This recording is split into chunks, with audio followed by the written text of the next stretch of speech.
Esta conferencia comenzará a grabarse.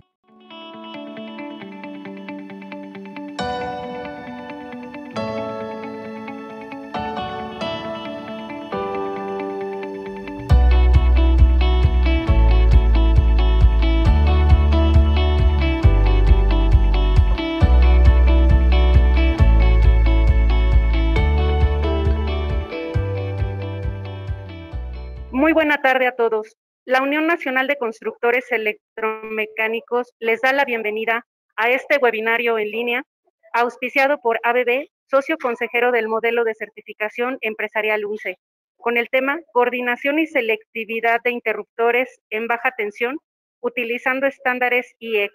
Agradecemos su participación y también el apoyo del ingeniero Cristian Gamboa, quien desarrollará este tema y a quien cedemos el micrófono para dar inicio. Bienvenidos.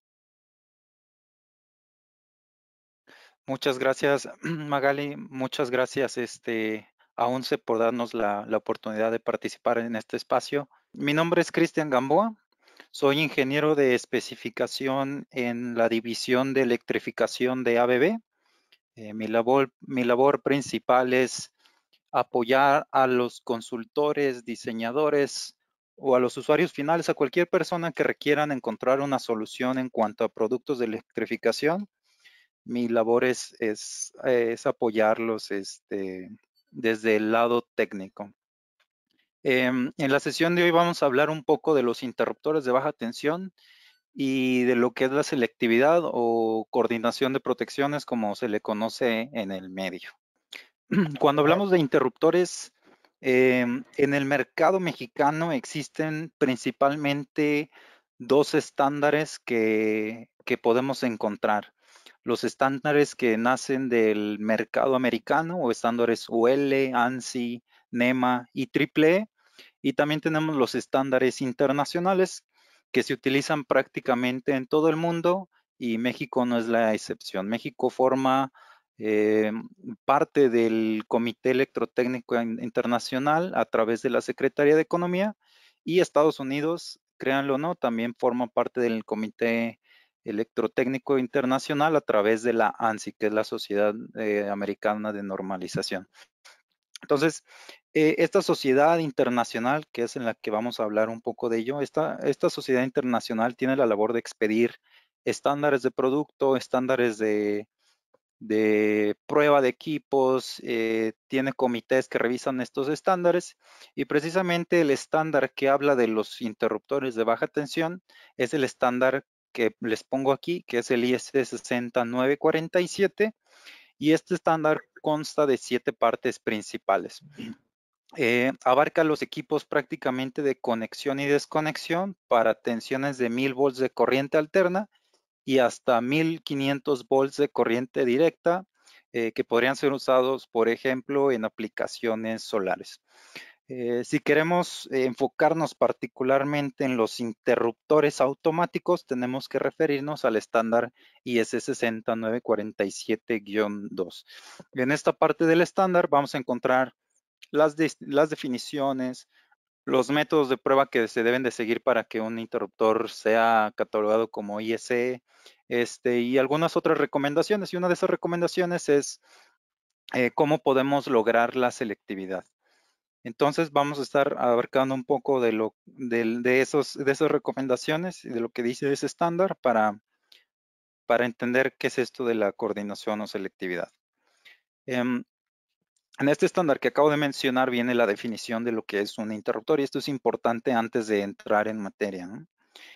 Un interruptor es un dispositivo, como todos habremos escuchado, que sirve para interrumpir una falla, ¿no?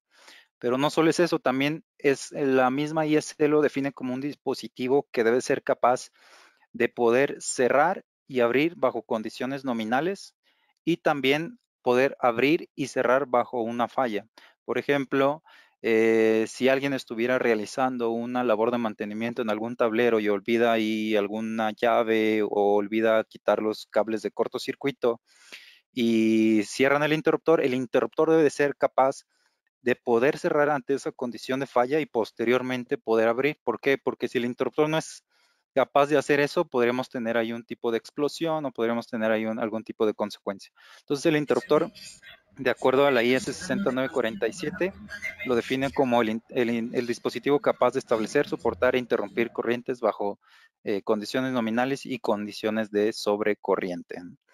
Esa es la traducción que viene en el estándar. En el estándar, bueno, siempre está en inglés y francés, pero bueno, esta definición la podemos sacar de ahí. El estándar define o clasifica los interruptores de acuerdo a dos maneras. Una podríamos decir que es su construcción, y en su construcción pues ya vienen los términos que utilizamos comúnmente en el mercado, ¿no? Tenemos este tipo de interruptores que en el medio les conocemos como interruptores de caja moldeada, y he escuchado también que se refieren a ellos como interruptores termomagnéticos, aunque vamos a ver que ese término está parcialmente correcto, ¿no?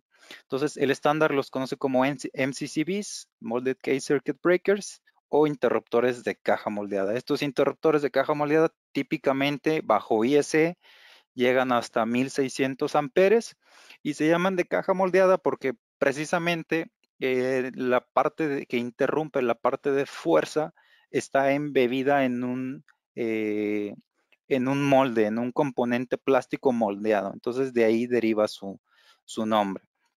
Dentro de ABB, si ustedes están familiarizados con los productos, encontramos que existen las familias Temax XT y las familias Temax T. Temax T llega hasta 250 amperes y las Temax T hasta 1600 amperes. También por su modo de construcción encontramos otros interruptores que el estándar les conoce como ACB o Air Circuit Breakers, interruptores en aire, aunque en el medio mexicano los conocemos como electromagnéticos. Ese término no es algo reconocido por el estándar, sin embargo, así es como se conoce en el argot mexicano. Al igual que los interruptores de caja moldeada, este interruptor también cuenta con polos que abren y cierran en aire, por eso se llama en aire. Estos interruptores datan de hace años y fueron los primeros interruptores, digamos, que existieron en el medio. No se llaman interruptores de caja moldeada también porque, bueno, la generación de componentes y corrientes ha hecho que tomen el nombre de caja moldeada los primeros, ¿no? En ABB particularmente contamos con nuestra familia de interruptores que le llamamos EMAX2 y estos pueden ir hasta corrientes de hasta 6300 amperes, ¿no? Y el IS como tercer dispositivo de interrupción o como tercer interruptor reconoce este tipo de interruptores que les conocemos como interruptores miniatura y bueno, en el medio se les conoce como interruptores tipo pastilla, ¿no? Aquí no hay mucho que decir, salvo que son interruptores principalmente pensados para ser montados en tableros multicircuitos para alimentar cargas finales. Típicamente los interruptores bajo normatividad IEC son para montaje en real DIN, es por eso la forma que ustedes van a encontrar en estos dispositivos en la parte posterior. Y bueno, están limitados para tensiones máximas de 480 volts y corrientes nominales de hasta 100 amperes en el mejor de los casos. Entonces, podemos clasificar los interruptores de acuerdo al estándar en estas tres categorías como MCCBs, ACBs y MCBs. También existe otra clasificación del mismo estándar, 6947-2, que clasifica los interruptores ya no por su modo de construcción, sino por sus características eléctricas y de interrupción. Entonces, vamos a encontrar que el estándar clasifica a los interruptores como interruptores limitadores, que también se les conoce en el estándar como interruptores clase A, e interruptores no limitadores, que también se les conoce en el estándar como tipo B. ¿Y a qué se refiere esto de interruptor limitador e interruptor no limitador? Entrando un poco en materia sin llegar tanto a detalle todavía, quizás alguno de ustedes tienen alguna idea de lo que es la selectividad, ¿no? La selectividad es intentar disipar la falla lo más cercano a ella para que el sistema no tenga ningún otro tipo de consecuencia, ¿no? Digámoslo así de manera burda por ahora. Entonces, lo que queremos cuando hay un interruptor cerca de esa falla es que limite, que responda de manera rápida, de tal manera que el resto del sistema no se ve afectado. Entonces, cuando hablamos de interruptores limitadores, la definición que nos da la ISE es que es un dispositivo que abre ante el evento de cortocircuito en menos de medio ciclo. En la imagen que está aquí a la derecha, en azul, es una curva de lo que sería una falla de cortocircuito. Y en verde tenemos la energía pasante que dejaría pasar un interruptor. El área bajo la curva representa siempre algo. Y en este caso representa energía pasante, que la ecuación es I cuadrada T. Entonces, si nosotros observamos la línea azul, si no tuviéramos un dispositivo limitador, es decir, si dejáramos pasar la falla, pues la corriente seguiría y seguiría su camino, dejando pasar una gran cantidad de energía. Cuando nosotros utilizamos un dispositivo limitador, ese dispositivo va a reaccionar de tal manera que solo va a dejar pasar una pequeña energía. Y bueno, nosotros sabemos que si damos energía a algún sistema eléctrico, pues va a ser sometido a grandes cantidades de estrés, tanto eléctrico como mecánico. Sabemos que cuando ocurre un cortocircuito, las fuerzas que circulan por los conductores crean fuerzas que se repelen, y también tenemos otros fenómenos como incremento de calor, etcétera. Entonces, en un interruptor limitador, lo que queremos es precisamente limitar esos efectos, ¿no? Y es así como se define un interruptor limitador. Tenemos los interruptores no limitadores, que solo son los ACBs. Si me permiten regresar a la imagen anterior, para los que estén familiarizados con este tipo de interruptores, los ACBs normalmente son interruptores que se sitúan como interruptores principales para corrientes elevadas, digamos que arriba de 1000 amperes ya es común encontrar un tipo de este interruptor. Entonces, como es un interruptor no limitador, de acuerdo al estándar, precisamente lo que queremos es que aguante, por decirlo de una manera, que aguante todas las corrientes de falla que pudieran estar en el sistema. Entonces, el estándar clasifica como interruptores limitadores a los interruptores de caja moldeada y a los mini interruptores. Mientras que los interruptores electros, como les decimos, son considerados como interruptores no limitadores. Y ahorita vamos a ver cuál es la importancia de este concepto cuando hablamos de selectividad. Un ejemplo ya más visual de lo que es un interruptor limitador sería esta gráfica que está aquí, que representa los kiloamperes RMS de una falla en el eje horizontal y la corriente pico de esa misma falla en el eje vertical. Si tuviéramos una falla de 40 kiloamperes debajo de un interruptor, como en este punto, lo que vería el interruptor limitador solamente serían 16 kiloamperes, mientras que si no tuviéramos un interruptor no limitador o pudiéramos medir el punto o la corriente en este punto antes del interruptor, veríamos que hay una corriente de 84 kiloamperes. Entonces, si volvemos a la energía pasante, I cuadrada T, al tener una disminución en la corriente pico, pues vamos a tener una disminución también en la energía que está pasando por nuestro sistema eléctrico. Selectividad. Por favor, si van teniendo dudas, vayan escribiendo en la chat. Voy a intentar leerlas mientras presento para irlas respondiendo. Ya entrando en materia, selectividad, ¿qué es? Bueno, comentábamos hace rato y es la misma definición que mencioné. Es la coordinación entre las características de los dispositivos de protección, de tal manera que si yo tengo una falla en algún punto, y en esta imagen lo represento con este rayo, la coordinación de las características de protección de ese dispositivo sea tal que el único dispositivo que actúe sea el dispositivo que está más cercano a la falla, de tal manera que el resto del sistema eléctrico permanezca cerrado, alimentando el resto de las cargas, y el interruptor que abra sea el único, el interruptor que está cercano a la falla sea el único que abra, ¿no? Es así como lo define, digamos, la IEC. Aquí hago hincapié en que el estándar menciona dispositivos de protección. La coordinación no solo consiste en utilizar interruptores, también podemos tener, no sé, guardamotores, podemos tener fusibles, podemos tener relevadores de media tensión que van a actuar un interruptor. Entonces, todos esos dispositivos, independientemente del nombre que tomen, deben ser un dispositivo de protección, deben estar coordinados, si es que así se desea, de tal manera que podamos cumplir la definición de lo que dice la IS 6947-2. ¿Por qué es importante o cuáles son las consecuencias de no tener un sistema selectivo?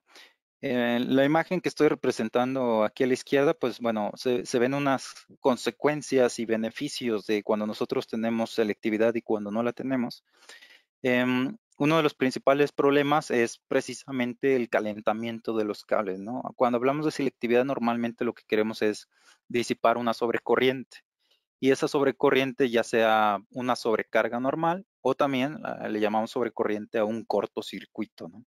Entonces tenemos casos en los que una sobrecorriente momentánea puede calentar los conductores y si el interruptor no disipa esa falla, si no es normal esa sobrecarga, pues los conductores pueden dañarse. Y sabemos que en una instalación eléctrica el conductor representa un gasto significativo en nuestro edificio, ¿no?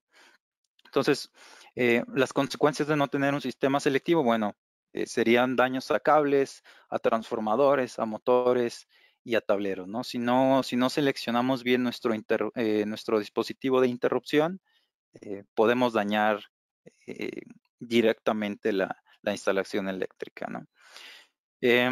¿Esto a qué nos lleva? Bueno, sabemos que cuando se calientan los cables, si no se selecciona el cable que no sea propagador de flama, pues puede ocasionar un incendio. Si los equipos pueden perder el aislamiento y podemos tener, ¿cuántos casos no hemos escuchado donde tenemos incendios porque hubo un cortocircuito, ¿no? Estas son una de las consecuencias que pasan cuando no se selecciona un sistema eléctrico. También tenemos sobredimensionamiento de equipos. Muchas veces se sobredimensionan los equipos pensando que mientras más robusto sea, más aguantador va a ser, ¿no? Y muchas veces se hace de esa manera, no se seleccionan bien los equipos, pero se sobredimensionan. Lo único que va a ocasionar es gasto y al final probablemente ni el interruptor va a operar como se debía porque no se hizo un estudio, ¿no? Eso, bueno, va a representar gasto principalmente y los daños que ya hemos dicho. Y bueno, y cuando hablamos de procesos de producción o procesos críticos como un hospital, como un data center, también es importante eso, ¿no? Imagínense que un doctor está en un quirófano y por alguna razón ocurrió un cortocircuito en ese quirófano y por no tener una buena selectividad, pues se llevó todo el hospital, ¿no? Pues ya no solo afectaste a la zona en donde había un paciente, sino ya afectaste a muchos otros más, ¿no? Entonces es por eso que es importante tener la selectividad. Si bien es cierto, es que no en todos los procesos se requiere la selectividad, es algo que se sugiere y ahorita vamos a ver cómo se realiza. Los beneficios, bueno, podemos tener la mitigación y detección de falla localizada. Para cuestiones de mantenimiento, es mucho más fácil saber dónde se botó un interruptor solo utilizando, por ejemplo, contactos auxiliares de señalización, alguna alarma. Es fácil ir, examinar ese tramo de cable y ¿cómo se dice? Cerrar nuevamente el interruptor, ¿no? Para cuestiones de mantenimiento, eso es bastante bueno y para cuestiones de producción o de continuidad de servicio, pues también. También hoy en día las nuevas versiones del National Electrical Code, si no es que la nueva versión también de la NOM lo va a incluir, hablan sobre la protección contra arco interno. Si bien selectividad tiene que ver con la protección contra arco interno, no es, digamos, que 100% eso, ¿no? Nosotros sabemos que Si reducimos los umbrales de disparo de los interruptores, la energía que va a estar presente en ese tablero, hablando por ejemplo de alguna rutina de mantenimiento, pues se va a disminuir, ¿no? Entonces también es importante seleccionar los interruptores con base en esas características. Y bueno, como ya lo mencioné, beneficio con continuidad del servicio. Hoy en día en la versión que todavía utilizamos en la NOM 001 van a encontrar estos artículos donde se menciona la importancia o se menciona como requisito la coordinación de los sistemas eléctricos. La verdad es que estamos un poco atrasados en eso. La versión nueva del National Electrical Code 2020 incluye ya más definiciones y más términos para esto. Bueno, esperemos que en un futuro podamos alcanzarlos en ese aspecto.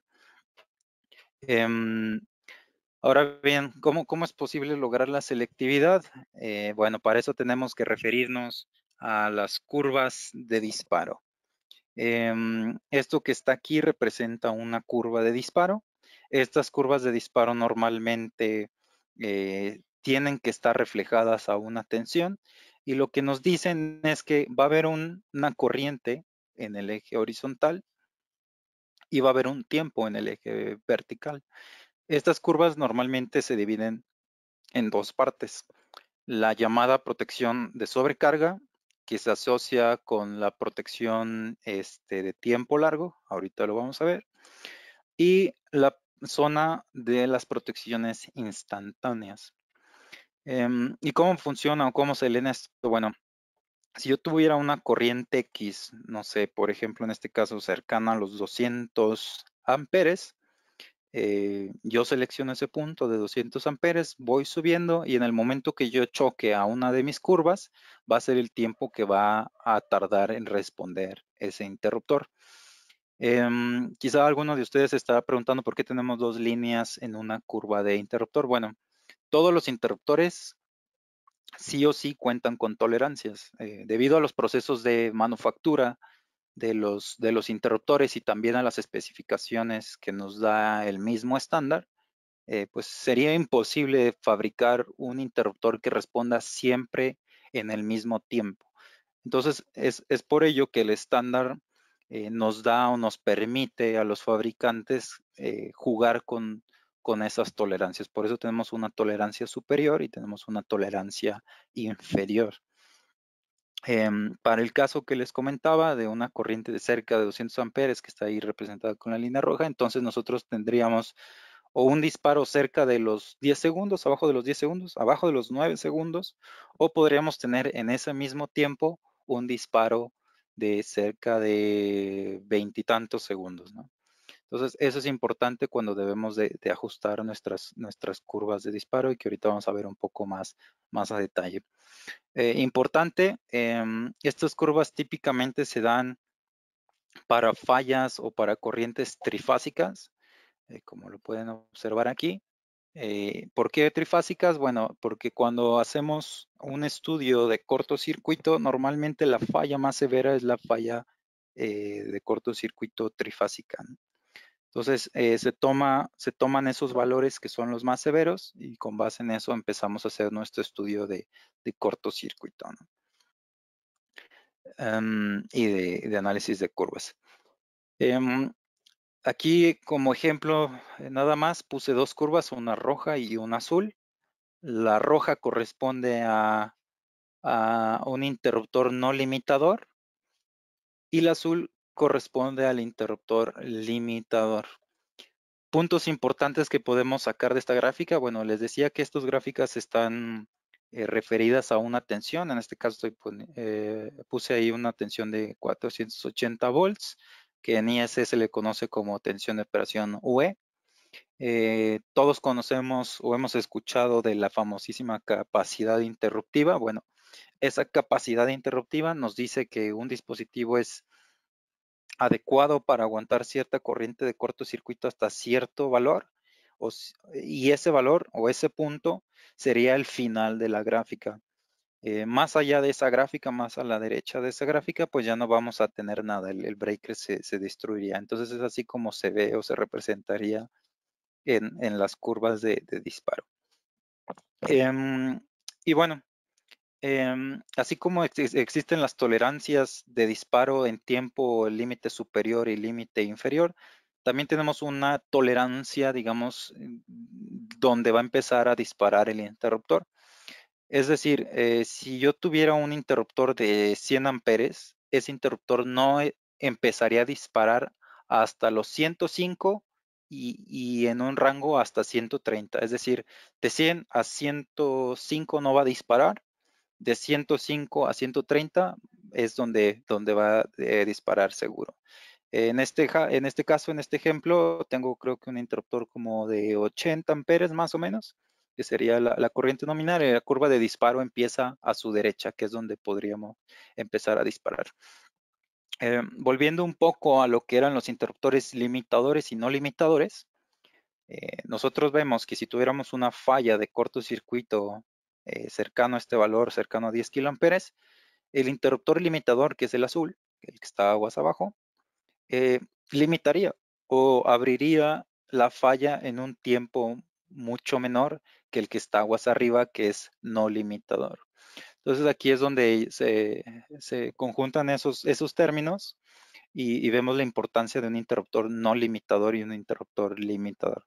Normalmente el interruptor limitador se puede ajustar de izquierda a derecha, en el área de sobrecarga, y hay algunas versiones que, por ejemplo, ABB tiene, donde también podemos ajustar de izquierda a derecha la zona de cortocircuito. Para los interruptores no limitadores, como decíamos que su función es aguantar la corriente de falla, pues ya podemos tener tanto ajustes de izquierda a derecha y también lo importante de arriba hacia abajo. ¿Qué tan arriba o qué tan abajo lo puedo ajustar? Bueno, eso me lo va a dar el catálogo de mi interruptor. En ese catálogo, ese término que se encuentra en ese catálogo, se le llama como corriente de aguante de corta duración, si lo pudiéramos traducir al español, ¿no? Y se representa con ICW. Si ustedes van al catálogo y buscan este término, solo lo van a encontrar en los interruptores no limitadores, que es donde hace sentido tenerlo. En los interruptores limitadores no hace sentido porque, bueno, lo que queremos es interrumpir nuestra falla. Entonces, con este valor yo lo podría subir, bajar hasta un máximo de 1 segundo, que es lo que el estándar define. Tú vas a poder aguantar una corriente de tantos kiloamperes durante cierto tiempo y que si no se especifica es 1 segundo. Hay versiones que son hasta 3 segundos, entonces nosotros podríamos tener una mejor selectividad, una mejor coordinación, pero también vamos a tener una mayor energía pasante en nuestro sistema. Si alguno de ustedes se está preguntando, se fijó por qué las curvas son distintas, bueno, podrán ver que la curva del interruptor no limitador que estoy representando en este caso tiene, digamos, cierta curvatura en el área de sobrecarga. Eso es porque es un elemento puramente termomagnético. Entonces yo les decía al principio de esta sesión que llamarles en general a los interruptores de caja moldeada como interruptores termomagnéticos no era del todo correcto, porque la realidad es que existen los interruptores de caja moldeada que tienen disparo termomagnético y también existen los interruptores que tienen disparo electrónico. Entonces la curva se ve de esta manera, como lo decía, con cierta curvatura. Es más difícil, digámoslo así, de coordinarlos, aunque normalmente este tipo de interruptores están en las cargas finales. Y digo difícil de coordinarlos porque, bueno, la mayoría de los breakers que encontramos en el mercado son fijos. Es decir, si ustedes piden un interruptor de 100 amperes, a los 100 amperes, a los 105 amperes, como dijimos, va a empezar a disparar y nosotros no le podemos hacer más cosas, ¿no? En ABB tenemos nuestros interruptores de caja moldeada. Los mini interruptores normalmente no, o siempre, no se pueden ajustar. Así como se entregan, así es como van a disparar. En cambio, los interruptores termomagnéticos se pueden ajustar en sobrecarga desde 0.7 veces su corriente nominal hasta 1 vez su corriente nominal. Es decir, si yo compro uno de 100 amperes, yo lo podría ajustar hasta 70 amperes y con eso poder jugar un poco con mi curva. Es decir, yo lo movería hacia la izquierda o hacia la derecha. El ajuste en cortocircuito, dependiendo de la versión del relevador del dispositivo, podríamos jugar con la corriente de cortocircuito, desde 5 hasta 10 veces la corriente nominal. Y esas 5 o 10 veces lo único que se vería es que, bueno, si yo le pongo 5, a lo mejor mi línea va a estar aquí, y si yo le pongo 10, a lo mejor mi línea va a estar aquí, ¿no? Entonces, de tener un disparo en esta corriente, pues ahora yo lo voy a tener en esta otra corriente, ¿no? Así es como funcionan y cómo se ajustan esas curvas de disparo. Entonces, importante aquí, no todos los interruptores de caja moldeada son termomagnéticos, también existen los que son con protección electrónica, porque bueno, me he encontrado que en el medio piden un interruptor de 100 amperes termomagnético con protección electrónica, ¿no? Entonces ahí son dos cosas distintas, que sería este segundo caso. Sigue siendo un interruptor de caja moldeada para el caso de los interruptores de caja moldeada, pero en este caso ya no tenemos un elemento mecánico. En el anterior, esa curva se ve así, porque en el interior del breaker tenemos un elemento bimetálico, el famosísimo elemento bimetálico que se calienta cuando empieza a tener más corriente, y ese elemento mecánico es el que se deforma y manda a activar un mecanismo que es el que va a abrir el breaker, ¿no? Entonces nosotros cuando movemos estas perillas en el interruptor, lo que estamos haciendo es darle más o menos resistencia a ese conjunto de bimetal para que la apertura sea más o menos rápida, ¿no? Y la protección magnética es a través de un solenoide, es un electroimán, digámoslo así, que cuando hay una corriente bastante elevada, manda jalar un pestillo por efecto magnético y eso es lo que activa el breaker. Es por eso que se llaman interruptores termomagnéticos. Y como lo decía, para los interruptores con protección electrónica, pues ya no tenemos ese dispositivo bimetálico, ni ya no tenemos ese solenoide, sino que tenemos ya sensores que se les conoce como sensores de Rogowski, que son sensores que no se saturan y bueno, no van a depender del calentamiento de un dispositivo, ya utilizan electrónica de potencia. Entonces, cuando tenemos interruptores de caja moldeada con protección electrónica, pues nosotros ya podemos tener curvas más lisas, ya podemos jugar con las curvas de una mejor manera, porque a diferencia del interruptor termomagnético que solo podíamos ajustar desde 0.7 veces la corriente nominal, pues ahora podemos bajar hasta 0.4 veces la corriente nominal. Es decir, si yo agarro un interruptor de 100 amperes, pues ahora lo voy a poder bajar hasta 40 amperes. Y esta protección, además de estar presente en los interruptores de caja moldeada, pues ya también los encontramos en los interruptores de bastidor abierto, en aire o como se les conoce en el medio, de electros, ¿no? Bueno, y normalmente este tipo de protecciones pues ya va asociada a otras funcionalidades más avanzadas, ¿no? La imagen que represento aquí es la pantalla de ajuste de la protección, donde esta protección, aparte de cumplir con las protecciones de sobrecarga y cortocircuito, pues ya tiene protecciones de sobretensión, baja tensión, sobrefrecuencia, baja frecuencia, ya tiene medición de tensión y corriente, medición de armónicos, etcétera, ¿no?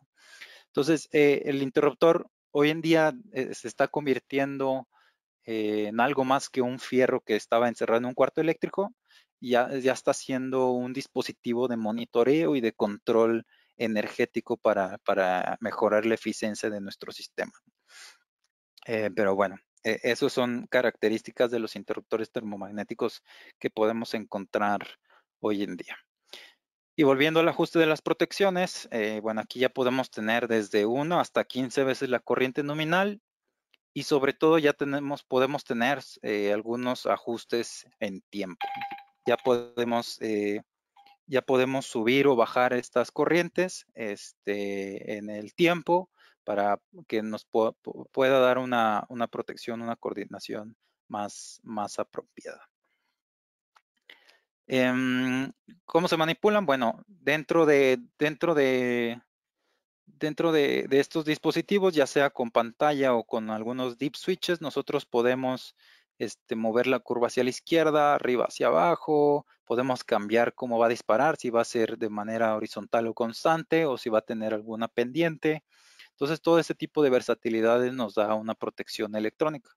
Y cuando hablamos de protecciones, las protecciones que típicamente encontramos son la protección L, long term o tiempo largo, short, short term o tiempo corto e instantánea, ¿no?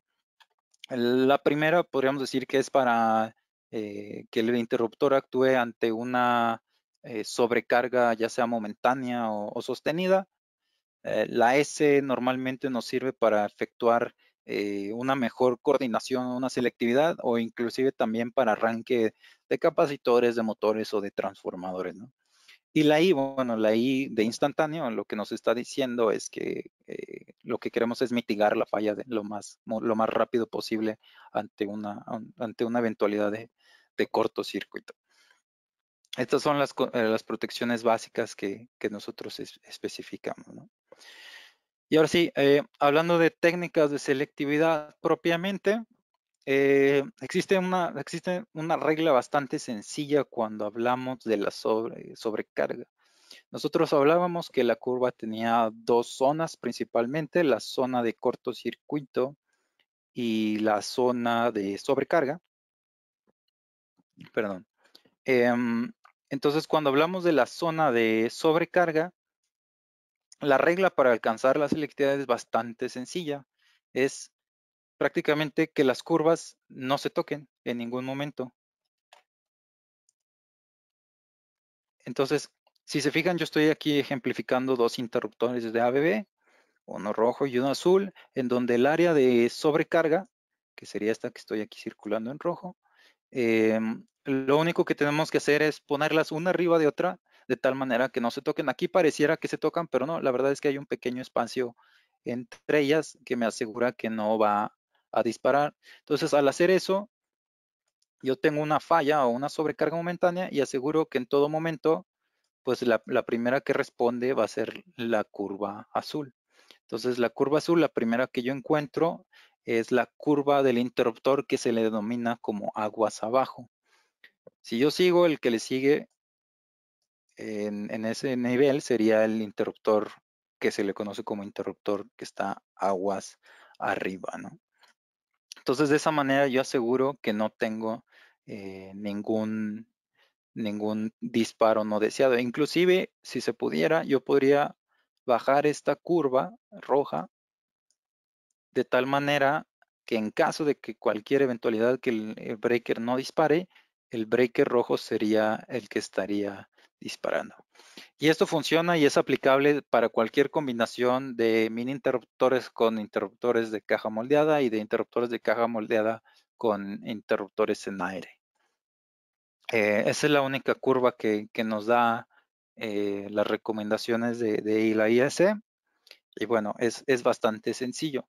La cosa se empieza a complicar. Bueno, algo importante aquí, que esto normalmente es para 100 miliamperes. Arriba de 100 miliamperes, que sería una línea que está aquí, 100 miliamperes.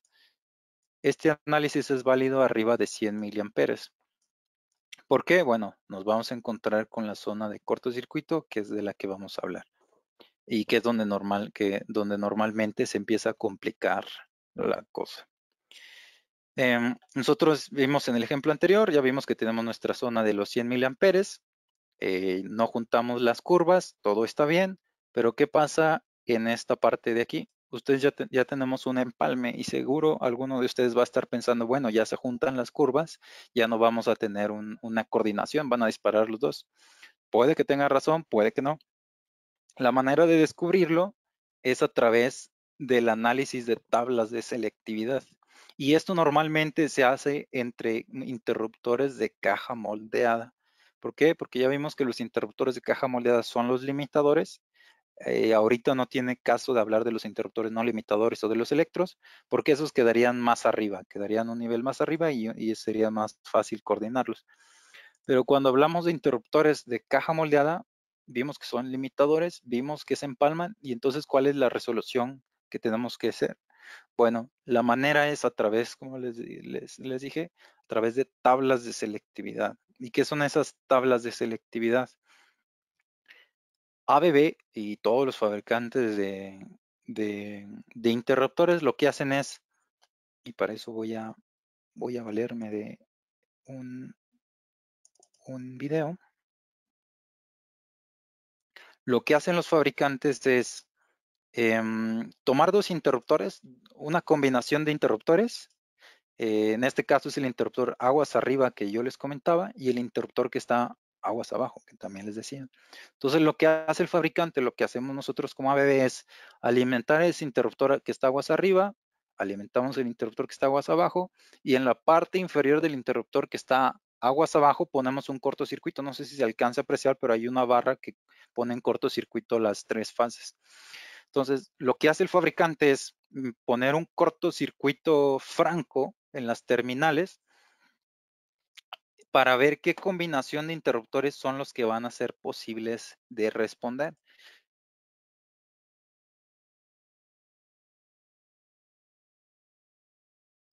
Entonces, ahí lo que pasó es que, bueno, se puso en cortocircuito, se energizó el sistema. Vamos a verlo de nuevo. En las condiciones iniciales, en la condición inicial vemos que el interruptor que está aguas arriba está cerrado, el interruptor que está aguas abajo también está cerrado. Y después de mi prueba, el interruptor aguas abajo es el que dispara, mientras que el interruptor que está aguas arriba es el que permanece cerrado. Entonces, esas pruebas se hacen para un montón de combinaciones distintas de interruptores. Voy a volver a mi presentación. Y se plasman en unas tablas que se les llama tablas de selectividad, donde las columnas es donde está mi interruptor aguas arriba y mis filas son donde está mi interruptor aguas abajo. Entonces, si recordamos el video, podríamos decir que podríamos ejemplificar que era uno de este tipo y el que estaba aguas abajo era de este otro tipo, que no lo eran, pero para ejemplo sirve. Entonces yo le metí un cortocircuito y empiezo, a ver, le voy a meter uno de 1 kiloamperes. Ok, aguantó el que está aguas abajo. Luego le voy a meter uno de 3 kiloamperes. Ok, aguantó el que está aguas abajo. Y luego le voy a meter uno de 6 kiloamperes. Aguantó, pero luego le meto uno de 7. Y el de 7 kiloamperes ya no lo aguantó. Entonces yo en mi tabla vengo y le pongo que el máximo valor de cortocircuito que el interruptor que está aguas abajo aguantó fue 6 kiloamperes. Entonces lo que esta tabla me está diciendo que con esa combinación en particular yo puedo tener una selectividad total, es el término que utiliza la IEC, total es que no va a disparar el que está aguas arriba, hasta 6 kiloamperes en este caso. Perdón. Entonces, esta tabla que nos dicen, bueno, tenemos una familia, les decía que era el interruptor hacia arriba, una familia que en nuestro caso se llaman Temax XT para nuestros interruptores de caja moldeada. Tenemos la serie, BCNSH representa la capacidad interruptiva. Tenemos el tipo de relevador de disparo, en este caso es TM. Tenemos que esta tabla aplica para las capacidades interruptivas de 18, 25, 36, 50. Esto quiere decir que si yo selecciono un interruptor de capacidad 18, va a ser la misma tabla. Si yo selecciono el 70, va a ser la misma tabla. Y bueno, yo lo único es que voy a poder alcanzar solamente 6 kiloamperes de cortocircuito. Importante, estas tablas y estos test solo los hace el fabricante con sus interruptores. ¿Por qué es importante? Porque, bueno, en la práctica sabemos que bueno, está el que fabrica plantas de emergencia y a lo mejor ellos utilizan una marca de interruptores y luego está el fabricante de UPS que utiliza otra marca de interruptores y luego el que suministra los tableros y luego el que suministra los tableros de control de los elevadores. Y entonces ya tenemos una combinación de interruptores y luego vienen y nos dicen, no, es que tu interruptor se disparó. Bueno, se disparó porque estás usando cosas que no están probadas, ¿no? La única manera de obtener estas tablas es con test, como lo vimos, como lo vimos en el video. Entonces, como recomendación es que si ustedes en sus proyectos van a utilizar interruptores, que sean de una sola marca, que sean de un solo estándar para que ustedes, si es que así lo desean, porque la selectividad no es obligatoria, si es que así lo desean, puedan tener toda esta información disponible, ¿no? Y bueno, creo que vamos a hacer un ejercicio para que quede un poco más claro. Aquí estoy representando un cuadro de distribución tipo panel, y el ejercicio lo que nos dice o lo que nos pide es que necesitamos seleccionar los interruptores, tanto principal y derivados, de tal manera que yo pueda tener selectividad en ese tablero, ¿no? Llegó el cliente, llegó a nuestras instalaciones, necesita que le coticemos algo, pero nos dice, ¿sabes qué? Yo quiero que este tablerito en particular nada más sea selectivo para que no se dispare. Entonces me dice, mi tablero es de 400 amperes, voy a tener un interruptor de 400 amperes a 440 volts. Está situado debajo de un transformador que va a tener una corriente de cortocircuito de 16.365 amperes o 16.3 kiloamperes. Y nos dicen que tenemos interruptores derivados de 3 por 160 amperes y de 3 por 125 amperes. Entonces, ¿cómo sería lo típico para resolver esto? Bueno, ustedes van a agarrar el catálogo del fabricante, van a venir a agarrar el catálogo de ABB a buscar el interruptor de 160 y de 125 y van a decir, bueno, el tamaño XT1 que está aquí es el que cumple. Tengo una capacidad de cortocircuito de 16.3 kiloamperes. Yo selecciono el de 25. No hay problema. Ya estoy cumpliendo con el cortocircuito y ya estoy cumpliendo también con mi corriente nominal, ¿no? Y luego van y seleccionan también el interruptor que está como principal o el interruptor que está aguas arriba. Buscan que la corriente nominal sea la que les piden. Y bueno, también se fijan en el cortocircuito. Yo selecciono uno de 36 y bueno, a 36 es más que 16, entonces también cumplimos y le metemos un interruptor que en este caso se llama Temax XT5N, ¿no? Entonces, bueno, ya ustedes entregan su propuesta, así tal cual, ya cumplieron con tensión, ya cumplieron con corriente nominal y ya cumplieron con cortocircuito. Y luego van y lo instalan y tienen una falla y les dicen, ¿saben qué? Esto no sirve porque se disparan los dos interruptores en caso de una falla. Bueno, entonces vienen y checan estas tablas de selectividad, que es la siguiente parte que vamos a hacer. Vienen, checan las tablas de selectividad. Ustedes van a esta columna que les dije que representa el interruptor que está aguas arriba y la fila representa el interruptor aguas abajo. Buscan en esa tabla el interruptor que se llama Temax XT5, que sería este que está aquí. Buscan su capacidad interruptiva N, aquí está. En ese momento quisieron ahorrar costo para el cliente. Dijeron, vamos a meterle una unidad de disparo termomagnética que es menos costosa. Y tengo un marco de 400. Entonces ya ustedes vienen aquí 400 y su corriente nominal pues también va a ser de 400 y listo, ¿no? Ustedes vienen, trazan una línea y ya tienen el primer paso, ¿no? Y luego vienen y buscan el interruptor que está aguas abajo. Y el interruptor que está aguas abajo pues es de 160 y de 125, son Temax XT1 que entran dentro de esta tabla y vienen y seleccionan el interruptor. Tanto los dos derivados que están ahí, oh sorpresa, se encuentran que esa combinación en particular de interruptores me da un 6. ¿Y qué significa? No significa que yo solo voy a estar protegido hasta 6 kiloamperes de mis interruptores. Yo ya quedé que los había seleccionado para 25 y para 36 kiloamperes.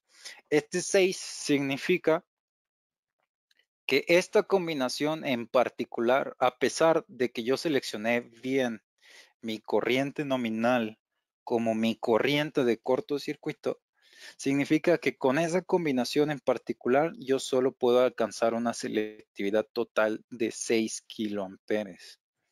Entonces, si yo tuviera una corriente de falla de 6 kiloamperes en este punto, o de 1 a 5.99, inclusive 6, este interruptor es el que va a abrir. Pero si yo tengo una corriente nominal, una corriente de falla, perdón, desde 6 y hasta 16.3, que es el valor de cortocircuito que se calculó, probablemente van a abrir o uno, o los dos, o ambos, o los tres, puede ser. Entonces, eso es lo que nos quiere decir esa tabla, que ese 6 solo nos va a dar para tener una apertura del primer breaker, del breaker más cercano, hasta los 6 kiloamperes. Y entonces, bueno, les dicen, bueno, pues cámbiame o solucioname lo que debo de hacer. Bueno, ustedes les venden otro tablero, pero esta vez sí lo van a hacer correctamente. Y entonces van a venirse a la misma tabla. Voy a borrar esto para no causar confusión. Vamos a venir a esta tabla y vamos. Entonces ya quedamos que este interruptor pues no es el adecuado. Cumple con la corriente nominal, cumple con la capacidad interruptiva, sí. Podríamos dejarlo así, sí. Si es que no nos lo piden, la selectividad no es obligatoria. En la mayoría de los casos, entonces lo podríamos dejar así.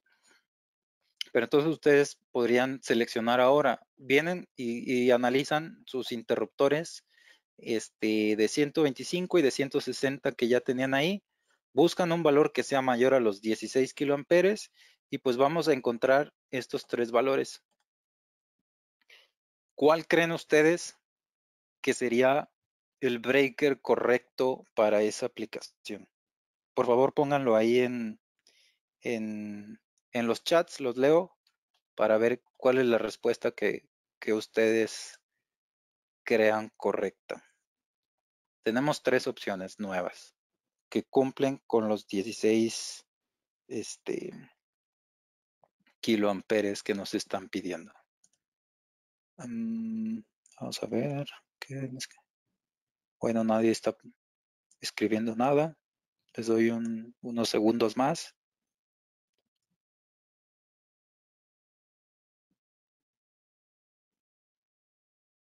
Ok, aquí ya me dieron alguna respuesta.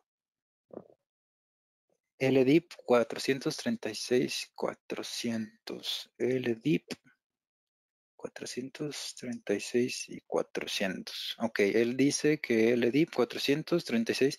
Él dice que esta opción. Ok, sí, la respuesta es sí podría ser esa, pero no todos los círculos que están aquí son las adecuadas. De entrada, si recuerdan lo de las protecciones termomagnéticas y electrónicas, decíamos que las protecciones termomagnéticas tendrían un ajuste máximo de 0.7 veces la corriente nominal. Entonces, si yo utilizara el último interruptor, este interruptor, pues bueno, tendría que irme a un marco de 630 amperes con una protección termomagnética. Y 630 amperes por 0.7 son 441 amperes como valor mínimo al que yo podría ajustarlo. Entonces a mí me piden 400, estoy sobrado. Entonces ese interruptor en particular ya no cumpliría. Y ahora me quedan dos opciones. Y bueno, aquí la respuesta es que ambas opciones son correctas. Si yo tendría que utilizar, mejor dicho, o quitar un marco de 400, irme a un marco de 630 en ambos casos, ya sea para un tamaño XT6 o para un tamaño XT5. Ambos me funcionarían. Solo que yo tendría aquí una corriente nominal de 400 y en el segundo caso yo tendría una corriente nominal de 630, sería un marco de 630. Y como es una protección electrónica, dijimos que esas protecciones electrónicas las podemos bajar hasta 0.4. Entonces yo podría bajarlo hasta 252 amperes. Sin problema estaría más que cubierto. Entonces, Para tener selectividad, yo estaba cumpliendo, sí, con mis corrientes nominales y de cortocircuito y mi tensión de operación, pero eso no me garantizaba una selectividad. Entonces yo tengo que cambiar a un valor más grande, a un interruptor más grande para asegurar que yo estoy cumpliendo con lo que me están diciendo.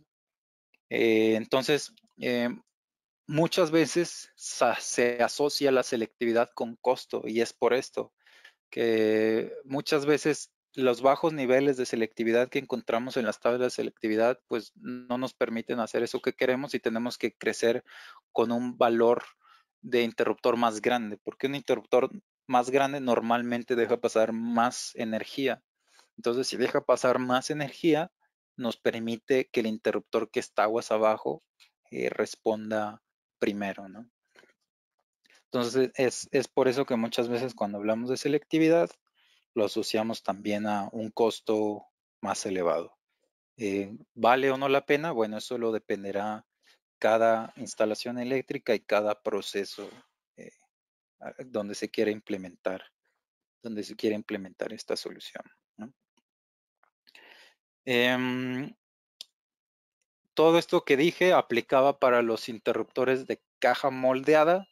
Ya vimos que son interruptores limitadores y entonces es por eso que tenemos que referir a las curvas, a las tablas, perdón, de disparo de los distintos fabricantes. Y cuando hablamos de interruptores en aire, por ejemplo, nuestro interruptor Emax 2, pues bueno, es un interruptor no limitador. Podemos jugar con nuestras curvas, podemos subirlas, bajarlas, y entonces la labor de selectividad también se hace un poco más fácil, por decirlo así.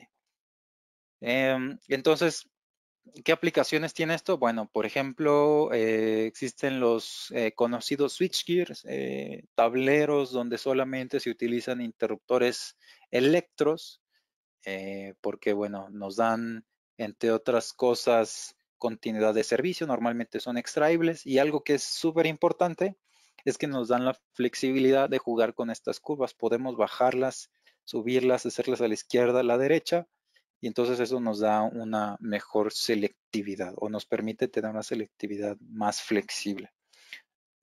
Aunque si lo comparamos con un tablero tipo switchboard, pues bueno, ahí la diferencia de costo va a ser significativa y además no todas las instalaciones eléctricas requieren este tipo de tablero, ¿no? Estoy hablando de, puede ser hospitales, centros de datos, aplicaciones de ese estilo donde la continuidad de servicio es fundamental. Y bueno, entonces decíamos que existía un valor que se llamaba ICW, que es la corriente de corta duración que está representada por esta parte y es la que podemos subir hasta 1 segundo si es que no es que no se especifica. Y cuando trabajamos con estos interruptores, la regla para cumplir con la selectividad es que dejemos en tiempo, en espacio, en tiempo, entre las dos, que sería esta línea vertical, un mínimo de 100 milisegundos para que no vaya a haber ningún tipo de problema. Y bueno, como último, tenemos otro tipo de selectividad que le conocemos como la selectividad de lógica o también está en los manuales como selectividad por zona, en donde ya nosotros no necesitamos caer o utilizar las curvas de tiempo corriente, que quiere decir que nosotros el modo de cómo vamos a operar los interruptores es a través de lógica.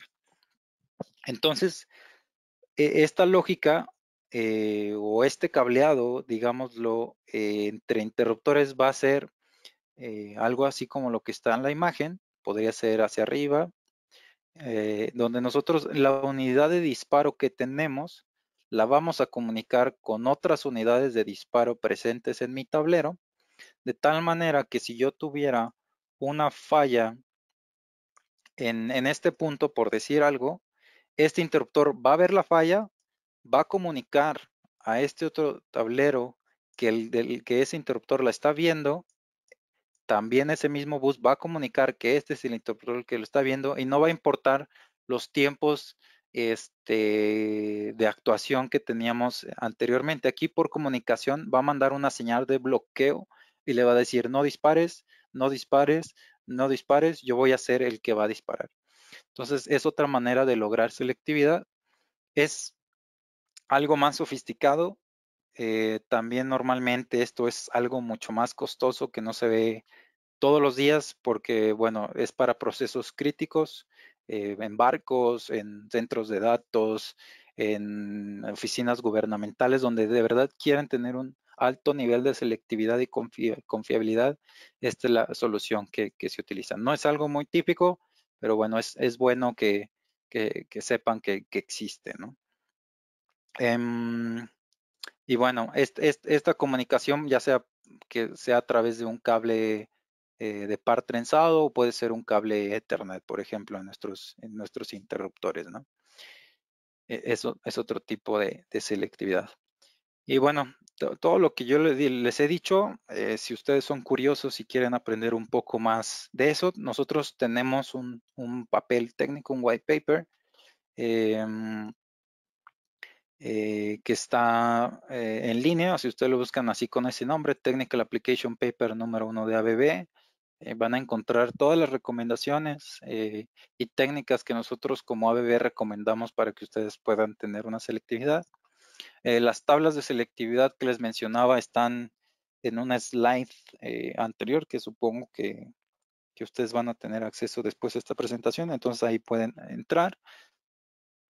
Y nosotros tenemos un software que es exclusivamente para interruptores ABB y para interruptores IS, donde pueden hacer análisis rápidos para ver cómo es que se cruzan o no esas curvas.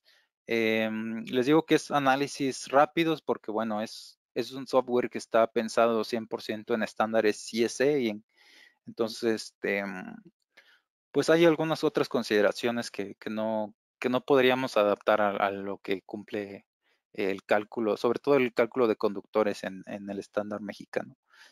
Pero bueno, pueden darse una idea, pueden jugar ahí con esas curvas, pueden poner corrientes nominales y ver cómo se comportarían ante una eventual falla o no. Bueno, creo que eso sería todo por mi parte. Creo que tenemos buen tiempo para la sesión de preguntas y respuestas. Soy todo oídos para quien guste hablar o escribir. Voy a abrir el chat a ver si hay algunas preguntas.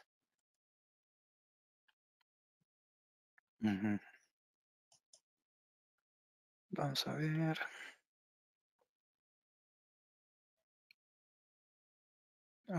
Tengo una pregunta de Lenovo. Dice, buenas, para que sea selectivo, las curvas no deben de cruzarse solo en la zona de sobrecarga. Para que un sistema sea selectivo, las curvas no deben de cruzarse nunca en el área de sobrecarga. Y en el área de cortocircuito, bueno, hay que hacer el análisis que vimos con las tablas de selectividad. Esa es la idea.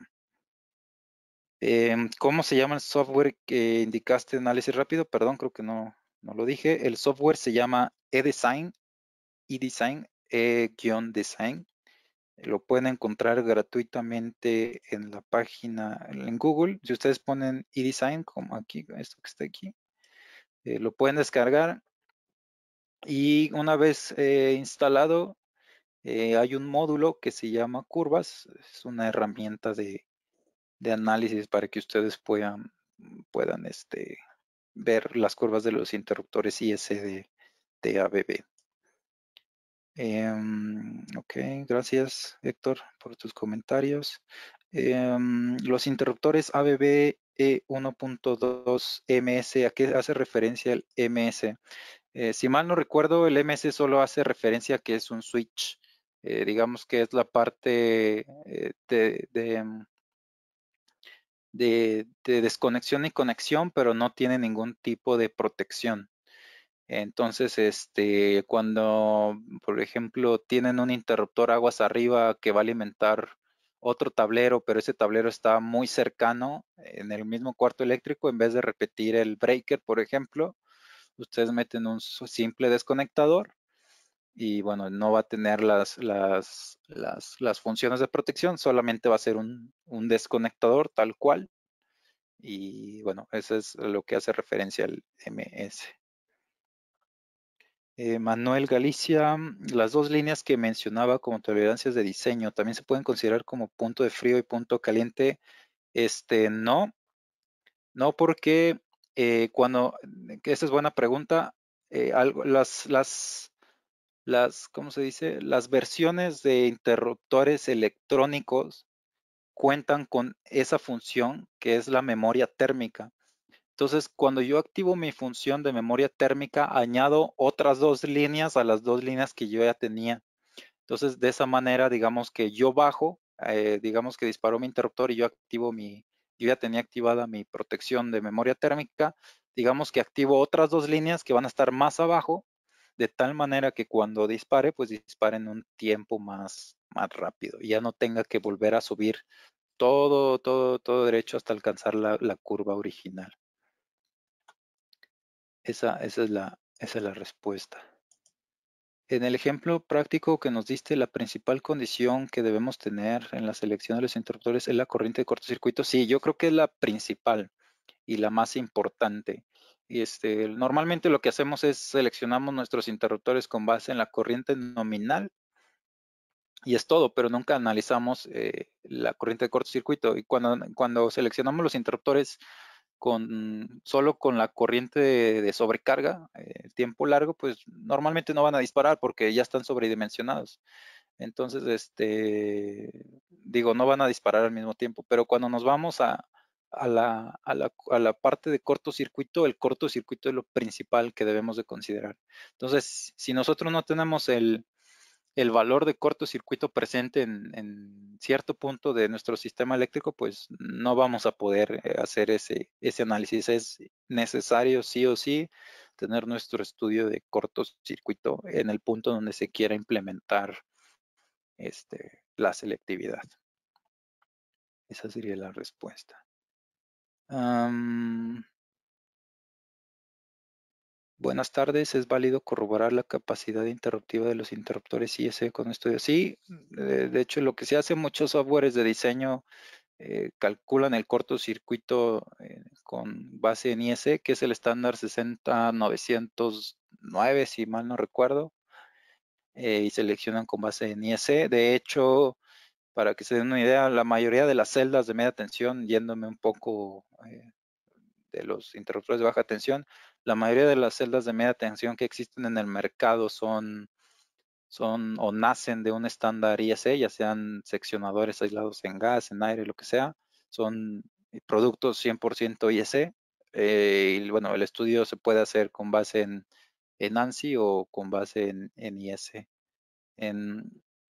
No se ven afectados los interruptores. Lo único que cambia es la metodología del cortocircuito. Creo que IEC para el cálculo de cortocircuito utiliza las componentes simétricas y el método de componentes simétricas y el método de fuente equivalente.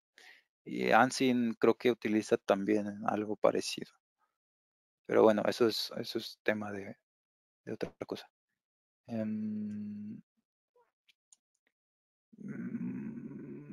Ok, gracias hasta Colombia, muchas gracias.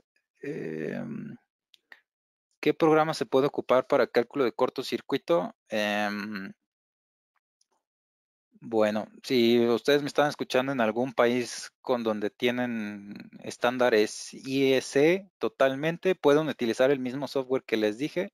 El eDesign tiene, digamos, una parte de cálculo de cortocircuito.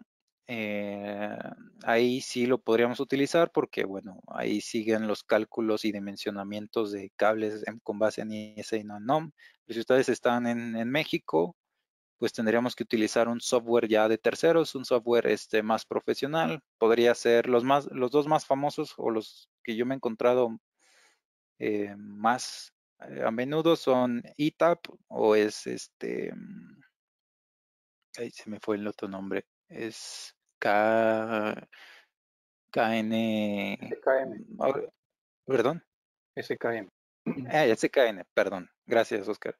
Esos son los softwares más comunes que se pueden encontrar en México. Esos softwares, algunos ya traen las librerías de ABB, y si no, bueno, el usuario es el responsable de solicitar las librerías de los interruptores de ABB con la empresa que le suministre ese software. Buenas tardes. Si, por ejemplo, el cálculo de cortocircuitos se hizo por método ANSI, creo que le había contestado esa. Este software tiene diferentes tablas para mejorar las condiciones y usos de protecciones. No entiendo la pregunta, pero sí, o sea, existen distintas tablas para ciertas combinaciones de interruptores. Entonces, con esas tablas puedes darte una idea de cuál es la mejor opción para la aplicación en específico. Gabriel Quiñones pregunta, en la coordinación de protección para los motores, con su punto caliente y frío, ¿los MCCBs deben estar más adelante o por encima de estos puntos? Pues para protección con su punto caliente y frío es algo similar a lo que ya mencionábamos. Si el interruptor tiene esa protección en específico, el interruptor lo que va a hacer es bajar y subir. Quizá la pregunta es si debe estar más arriba o más abajo. Normalmente, cuando hablamos de motores, ya sea que se protejan por fusibles o por guardamotores, esos dispositivos ya digamos que vienen precalibrados para no disparar. Y si utilizan, no disparar en corriente de arranque, y si utilizamos un interruptor, bueno, hay que cuidar solamente que la corriente de arranque, que se vería como una corriente de cortocircuito al principio, no vaya a chocar con la curva de disparo, y es ahí donde podríamos utilizar las protecciones la protección S, perdón, que es de tiempo largo. Oscar Alvarado ahí pone un comentario nada más. Coordinación selectiva, localización de una condición de sobrecorriente para restringir interrupciones en circuito en los equipos afectados. Llevado a cabo mediante la selección e instalación de dispositivos de protección. Esa es la definición que nos da la NOM. En las versiones nuevas del National Electrical Code se han estado implementando más términos y más definiciones para que esto quede más claro. No sé si en la nueva versión de la NOM vaya a estar todo esto considerado. Otra pregunta, si la temperatura del interruptor es diferente a la de calibración, por ejemplo 55, ¿qué tan significativamente afecta? Esa es una excelente pregunta. Para IEC, la curva de prueba, la temperatura de prueba es 40 grados centígrados. Conforme yo voy aumentando la temperatura, en efecto se van modificando mis curvas de disparo.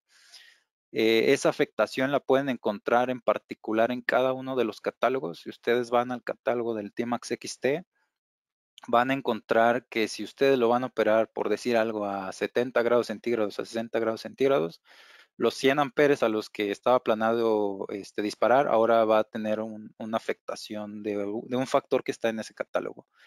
Lo pueden consultar, existe un valor y una tabla en específico para cada interruptor.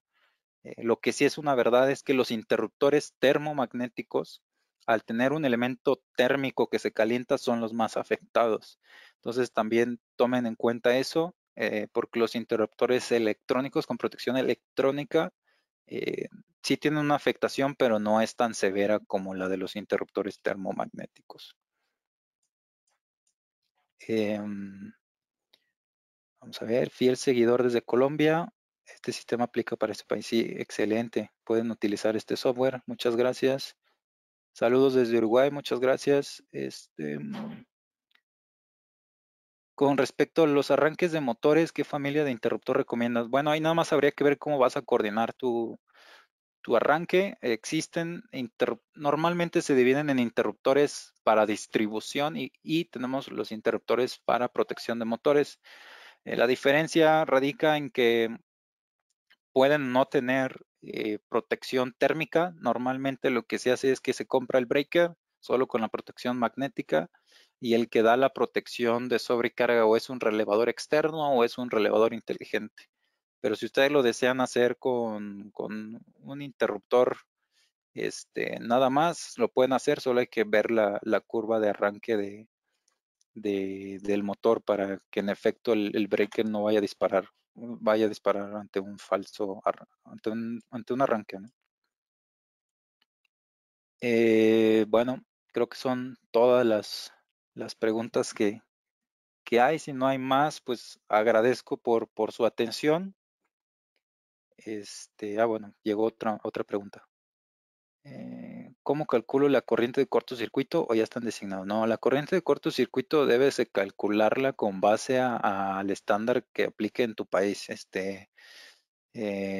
Actualmente existen dos estándares que hacen referencia al cálculo de cortocircuito, el IS 60909, si mal no recuerdo, y otro de la IEEE. Entonces, normalmente los softwares de diseño ya tienen esos módulos incluidos. Si tú vas a alguno de esos softwares que mencioné, seguramente ahí encontrarás los métodos de cálculo. O te lo puedes aventar a mano, que bueno, para aplicaciones de hoy en día, pues no es práctico, no te tardarías mucho tiempo. Una última pregunta. ¿Estos interruptores se pueden establecer por carga instalada? ¿Cómo que por carga instalada? No entiendo la pregunta. Si puedes ser un poco más específico. Supongo que a la carga instalada, bueno, a ver si lo explicamos. ABB México tiene programas de capacitación para poder profundizar más. Constantemente estamos publicando webinars en nuestros sitios. Si ustedes siguen nuestras redes sociales, Facebook, normalmente ahí hay mucha información. En LinkedIn, y si tienen alguna duda en particular, nosotros tenemos especialistas y yo como ingeniero de especificación les dejo ahí mi correo. También los podemos asesorar para sus proyectos si es que tienen alguna necesidad en particular. Muchas gracias, Cristian. Perfecto. Pues bueno, agradecer a nombre del Sistema Nacional de Capacitación tu participación, tu valiosa contribución al gremio electromecánico. Ahora pues ya tenemos alcance en Latinoamérica. Bienvenidos a toda la comunidad UNSA en Latinoamérica. Nos agrada muchísimo que estén con nosotros y nos sigan. Y pues esperamos contar con su presencia en el próximo webinario que ya está agendado en nuestras redes sociales. Cristian, un placer. Muchísimas gracias también a ABB por darnos esta oportunidad y hacer esta alianza estratégica para profesionalizar al sector.